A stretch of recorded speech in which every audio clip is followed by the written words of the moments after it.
tonight's video, I'll be showing you how to run a DOSY experiment and some simple processing.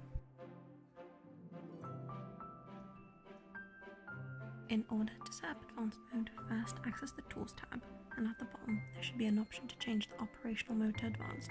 Then you can log in as normal.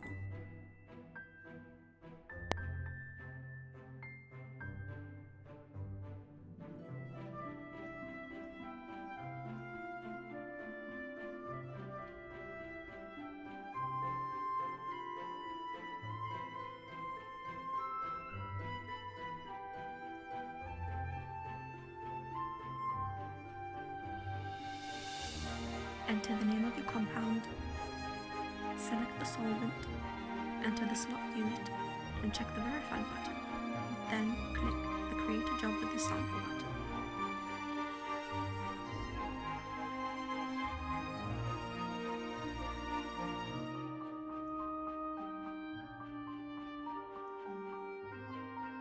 Click Add an Experiment, then find the diffusion category and select the same method as indicated on the screen.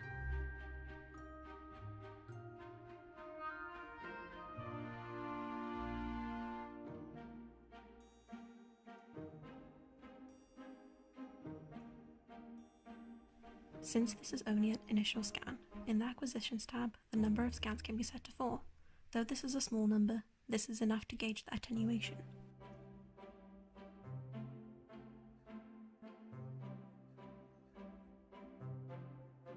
In the Pulse tab, the gradients applied should be altered. The G-values should range from 10% to 100%. In this case, it will be 30 to 300. You can remove the first value.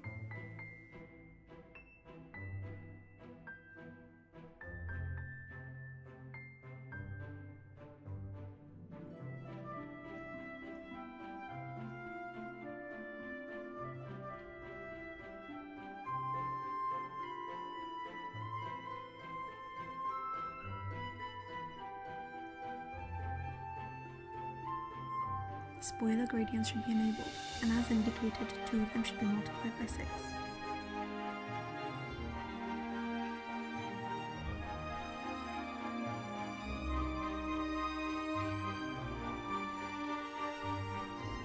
And now you can submit the job.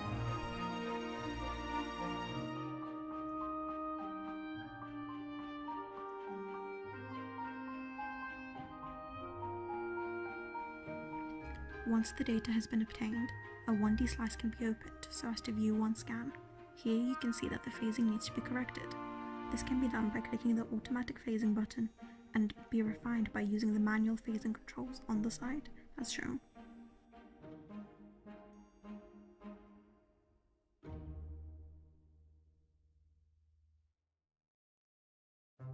Baseline correction should also be conducted. Now, you can close this window and the settings should be transferred to all the scans.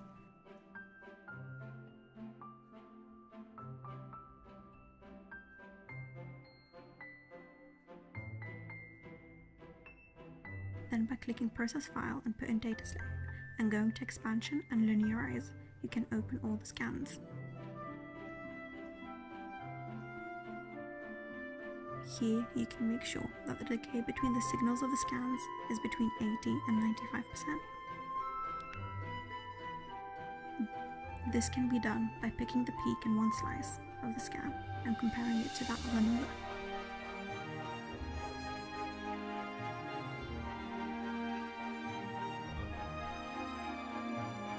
At least 16 scans can be used.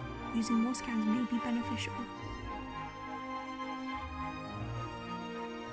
If the attenuation is not as desired, we can increase either the diffusion time or the gradient length.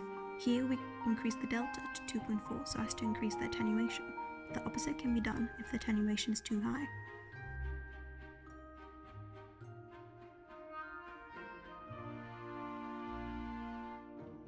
Here, the G-value uses a logarithmic array with start values of 30 to 0.3.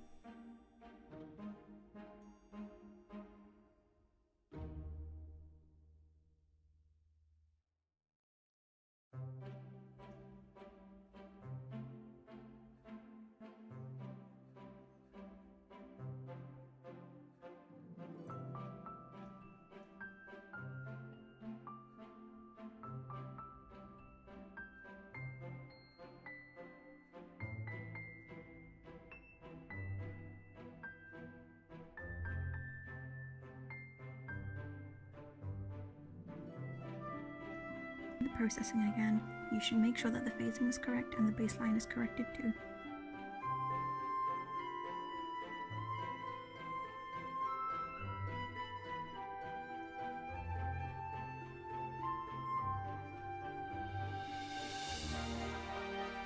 By increasing this width value to 0.5, some of the noise can be reduced. Once this is done, you can close the window.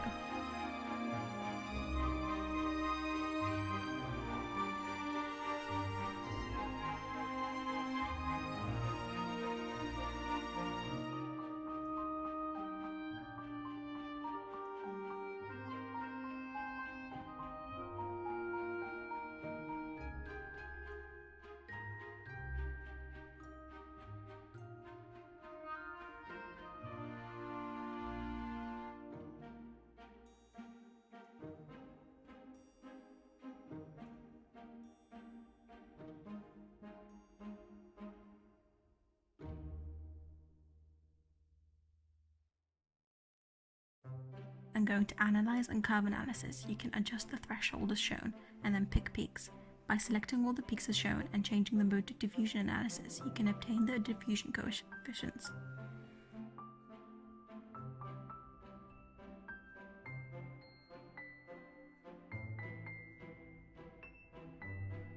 If there are scans that seem to be anomalous, they can be discarded by going to File and accessing the points list, unchecking the points, and clicking Apply.